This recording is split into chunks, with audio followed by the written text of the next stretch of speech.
Generasi muda selalu mengikuti tren, tapi di tengah tren luar negeri yang terus datang, ada budaya lokal yang mulai tenggelam dan terlupakan. Oh, tidak pernah. Sebelumnya belum pernah. Waktu di sekolah dulu ada tugas. Aku pernah lihat di internet. Sebelumnya tuh aku udah pernah dengar kain blongsong, tapi secara fisik belum pernah lihat. Tergantung sih, kalau misalnya untuk orang yang suka hal-hal budaya kayaknya penting deh. Kalau menurut saya itu sangat penting untuk melestarikan budaya lokal Palembang. Of course penting ya, soalnya kalau misalnya budaya sendiri itu tetap harus kita lestarikan biar nggak hilang. Menurut aku masih penting sih, karena budaya lokal tuh lumayan menarik. Ya, menurut aku masih penting banget karena budaya lokal tuh harus dilestarikan biar dianya nggak cuman orang-orang tua aja yang masih makainya gitu.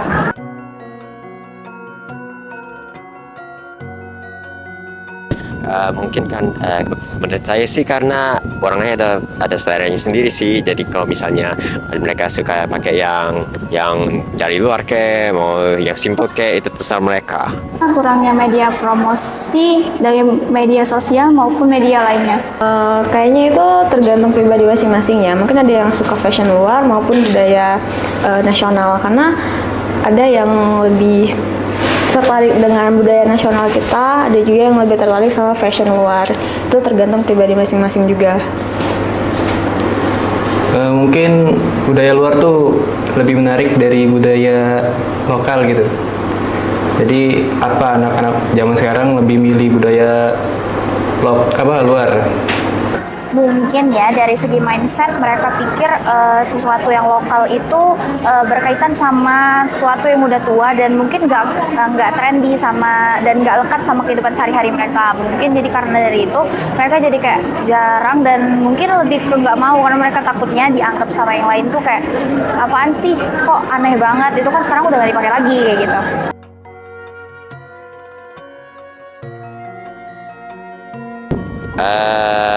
Ya tergantung selera.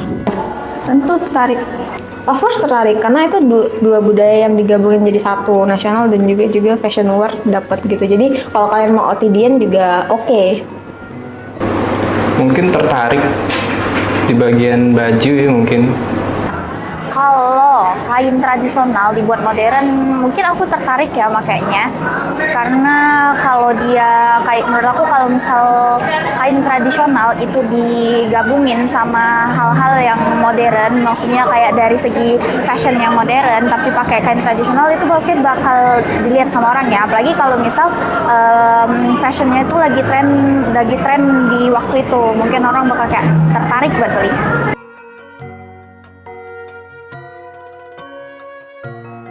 Kayaknya penting-penting sih kalau misalnya mau melestarikan budaya sendiri. Tentu pastinya cocok, seluruh kain nasional yang kita punya tuh pasti cocok. Yang penting itu kita sesuaiin aja sama fashion di zaman sekarang. Fashion mungkin cocok di kayak jadi baju, jadi celana gitu kan. It will be fit with anyone. Menurut aku itu bakal cocok sama semua orang, apalagi anak muda kalau kain blongsong tersebut tuh bisa dipadu-padankan dengan outfit mereka, atau misal dia dijadiin outer atau rok atau kulot-kulot kayak gitu.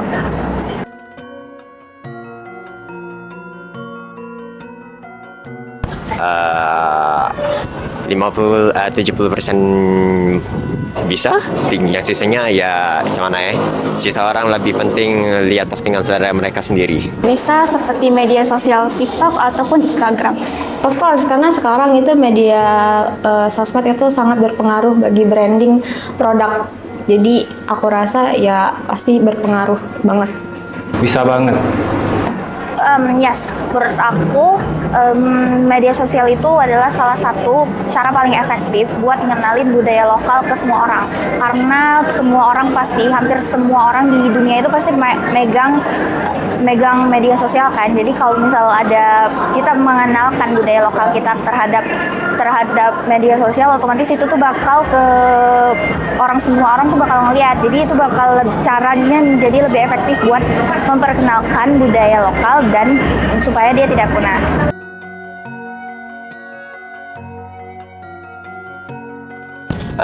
Menurut saya sih ya B aja. Saya tertarik untuk mengenalnya lebih dalam. Yang pasti unik ya, karena itu ada nilai dalam negara kita, maksudnya nilai-nilai Indonesia pasti ada terdalam di motif tersebut. Kayak masih kayak jadul-jadul gitu. Apa desain itu masih kayak jadul. Menurut aku itu warnanya lucu, warnanya tuh apa ya, menarik, bentukannya juga menarik dan emang kelihatannya tuh kesannya mewah.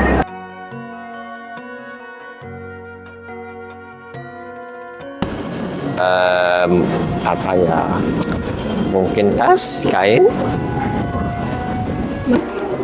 Seperti produk dompet, baju, dan ataupun kain selendang. Mungkin baju ya, atasan atau mungkin blus gitu, oke. Terus juga sekarang tuh rok kali ya, atau juga bisa celana, itu juga bisa. Produk apa yang cocok? Ya kayak baju, celana mungkin. Kalau menurut aku produk yang cocok buat Gen Z dengan yang ada kain blongsongnya itu udah pasti fashion, terutama outer atau rok atau kulot tadi kayak yang aku bilang di pertanyaan sebelumnya.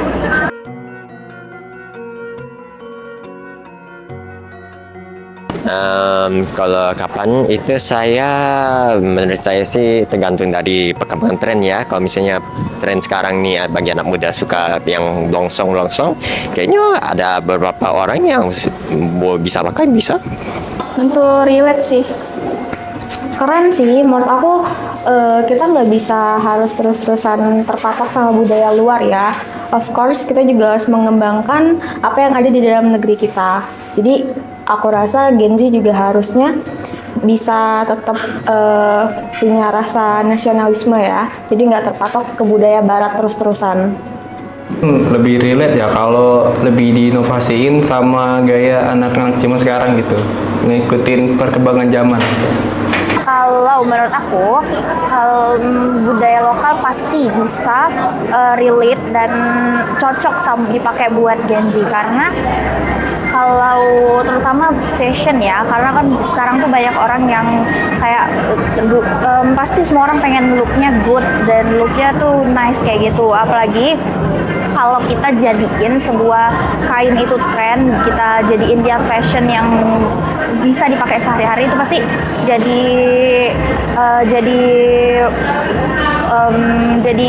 tren di Gen Z dan pasti semua Gen Z bakal makainya. Kalau kapannya ya begitu kain tersebut dijadikan sebuah tren.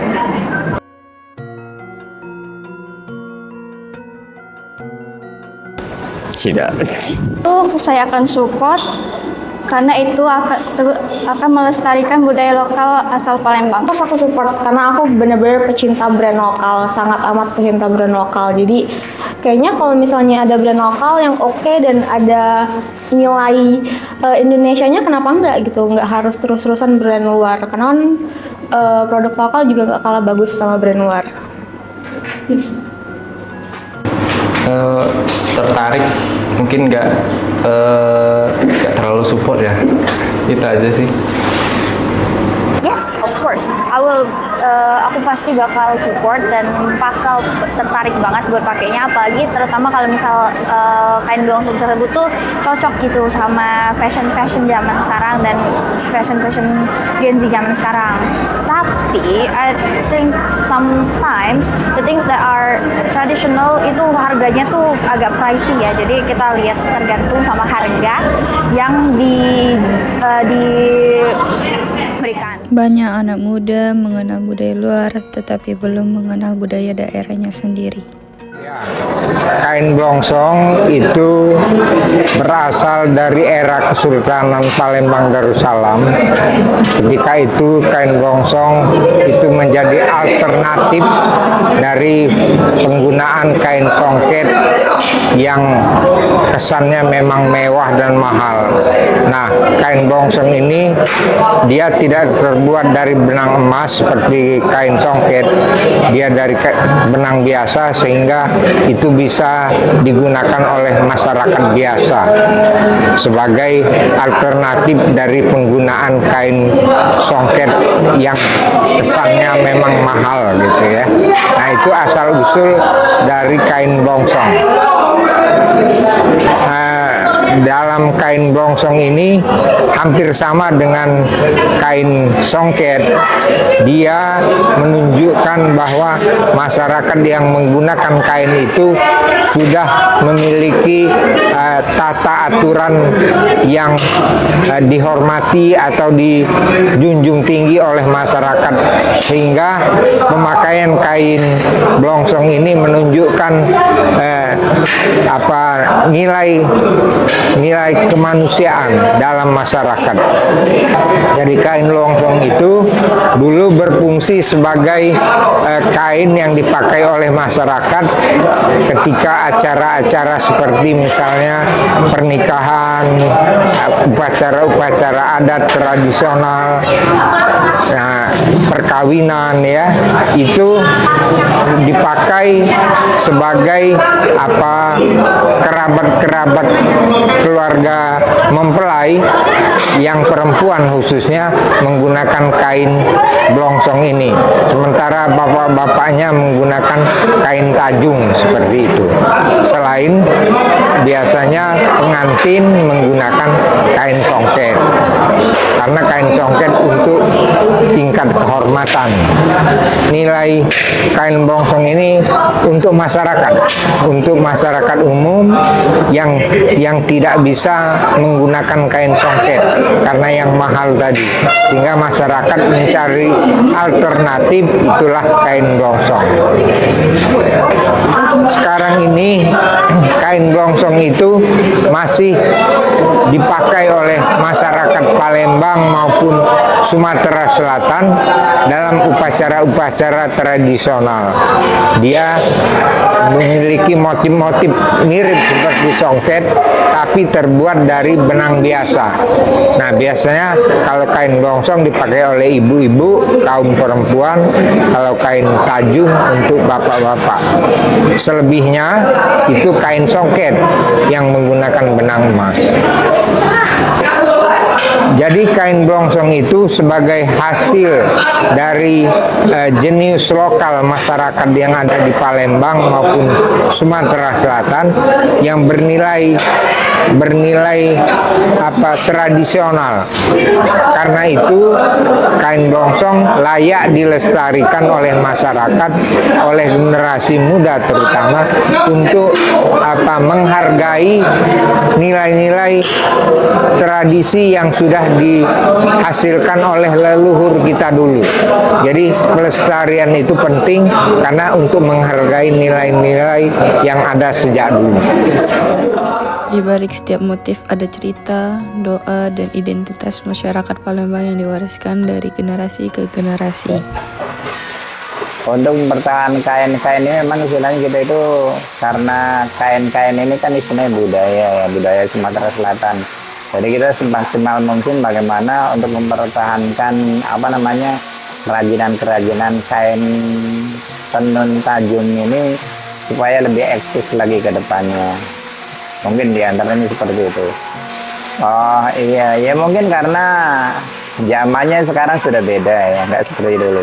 Kalau dulu orang-orang muda itu istilahnya ketika kita baru melihat itu acaranya di acara-acara seremonial, diantaranya mungkin acara pernikahan, terus acara yang sifatnya syukur anak bayi itu ya marhaba, terus sholat Jumat kan pada dipakai zaman dulu. Cuman zaman sekarang mungkin karena tergerus oleh zaman, era milenia ini sekarang sudah, tapi alhamdulillah masih eksis tetap, walaupun ibaratnya kita tetap istilahnya budaya Palembang ini masih banyak diminati oleh orang apa namanya, kalau ya biasa enjoy kita itu, soalnya kain ini istilahnya nggak bisa kita itu cara proses itu untuk seperti apa sih namanya, kayak buru-buru apa gimana, kita harus sabar, penuh ketelitian, kesabaran, dan juga untuk apa sih namanya, menekuni di bidang ini memang syaratnya itu memang satu-satunya jalan itu harus penuh dengan kesabaran.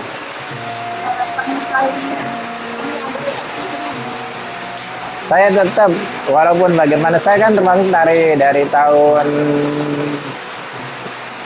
80-an ya, tahun 80-an itu menekuni sampai sekarang.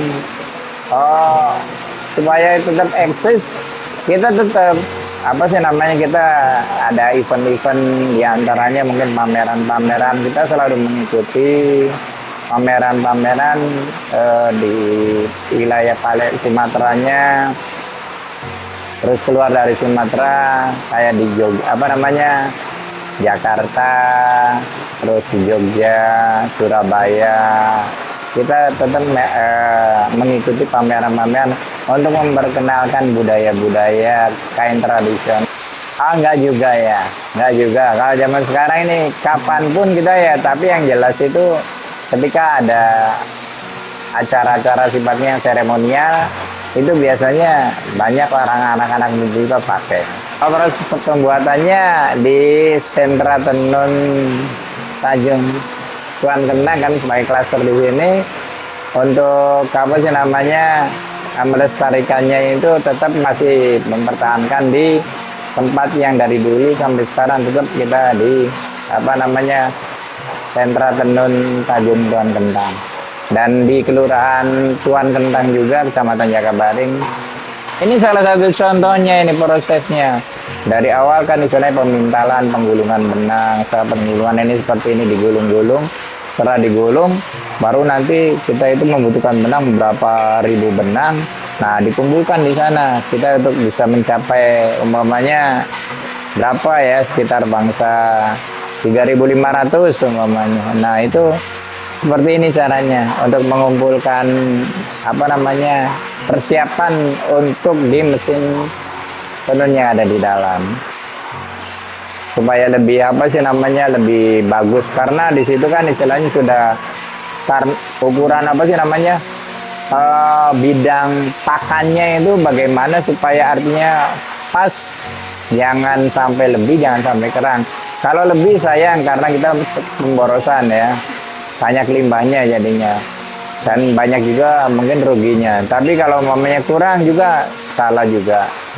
Kira-kira bagaimana istilahnya stabil dengan ukuran jumlah benang-benang tertentu untuk membuat kain tajung dan bahan-bahan tenun ya, apa sih namanya, yang apa namanya sekarang ini, longket, longjun, contohnya seperti itu. Oke, terima kasih.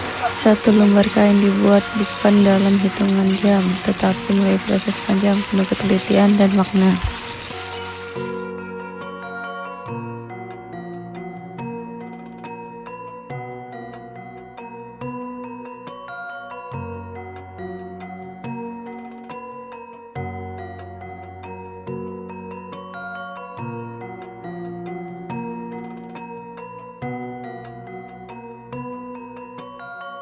Untuk khusus menjual yang penggunaan kain blongsong mungkin sudah di sekitar 5 tahunan belakang ya.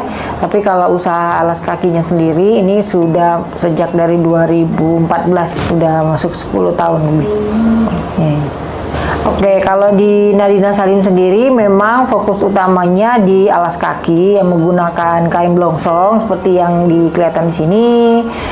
Tapi selain alas kaki juga ada sedikit kami nambahkan di aksesoris tas seperti itu, atau di lanyard dan kecil-kecil yang sebagainya lah. Tapi produk utamanya sih di alas kaki, sepatu cewek, sepatu cowok, sendal dan sebagainya. Kalau pembelinya memang masih kebanyakan di orang-orang yang di Palembang juga, tapi yang di luar Palembang juga ada gitu.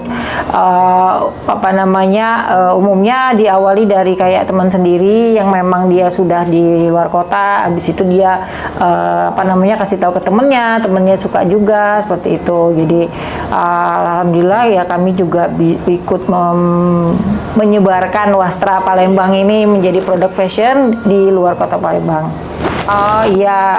Jujur sih memang kalau dibilang anak mudanya itu mungkin kebanyakan mereka yang memang udah usianya 20-an ke atas ya, kayak yang sudah punya kerjaan, yang sudah punya penghasilan sendiri gitu. Dan juga umumnya karena memang melihat dari desainnya yang menarik, terus kemudian juga warnanya gitu. Oke, alasannya menggunakan kain blongsong ini memang karena kainnya kan terbuat dari ada yang terbuat dari benang katun ya, jadi tidak terlalu licin, terus kemudian juga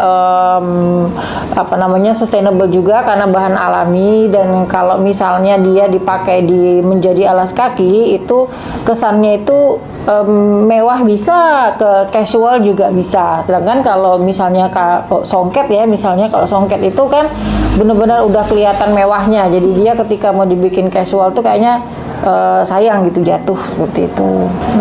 Ya kalau jujur kalau sekarang memang tidak terlalu tinggi ya dibanding dengan produk yang non penggunaan wastra atau yang lokal. Jadi mungkin mereka punya pilihan di harga seperti itu ya. Karena kan kalau menggunakan wastra ini pasti harganya juga cukup tinggi karena memang wastra kita masih banyak dibuat secara manual, handmade. Jadi memang harganya tidak murah. Ya, tantangannya memang kita harus lumayan putar otak untuk memikirkan desain yang menarik, terus kemudian juga harus menjual dari sisi desain gitu kan, terus kemudian juga belum lagi harganya misalnya, atau kemudian mereka cocok dan event ya kapan sih mereka bisa pakai produk ini kayak gitu kan, kita harus ngasih tahu juga sama mereka, karena mungkin kalau dia yang pekerjaannya atau misalnya aktivitas sehari-harinya harus menginjak tanah dan harus kotor kan sayang kalau pakai sepatu yang ada wastranya. Jadi memang harus pilih-pilih juga ke mereka.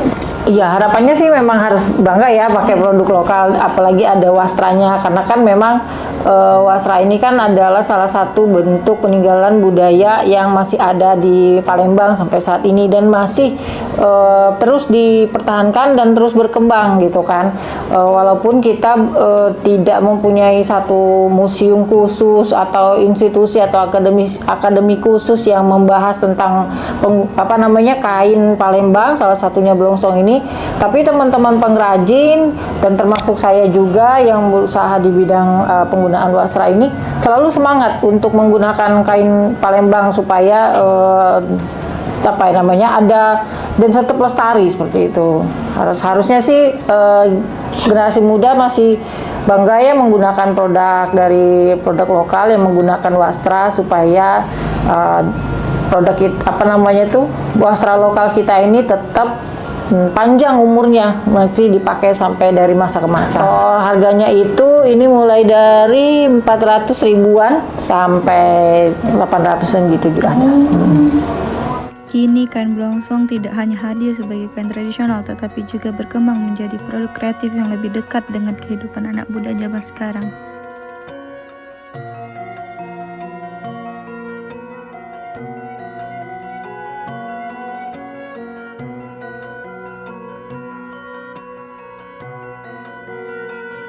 Budaya tidak akan hilang selama masih ada generasi yang mau mengenalnya melalui kreativitas dan kampanye visual.